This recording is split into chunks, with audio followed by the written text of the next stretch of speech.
Hi there, Eric Bakker, naturopath. Another question here. Here's a question from Susie in Tennessee. Won't a vaginal swab be sufficient to detect my yeast infection?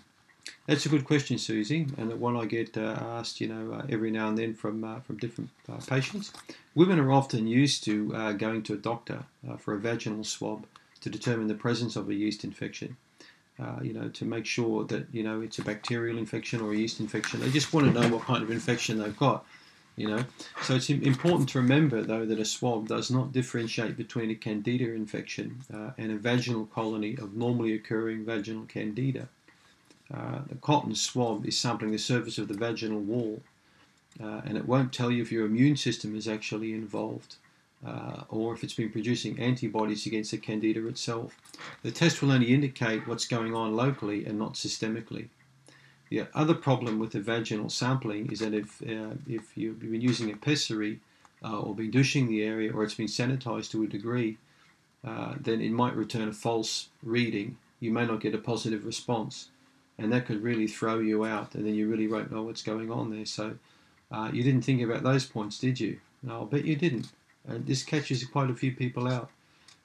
So you need to be careful about interpreting Candida tests, including vaginal swabs. So the results could be negative, the results could be positive. So how do you really know what's going on there? Don't make any false assumptions there.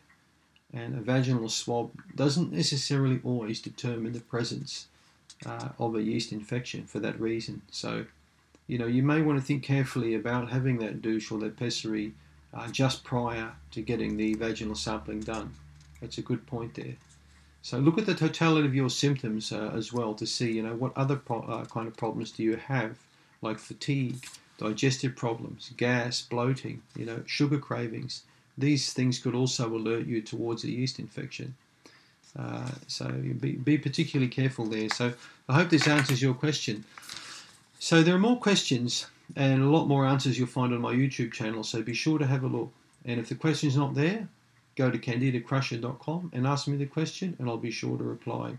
And please subscribe to my Candida Crusher YouTube channel.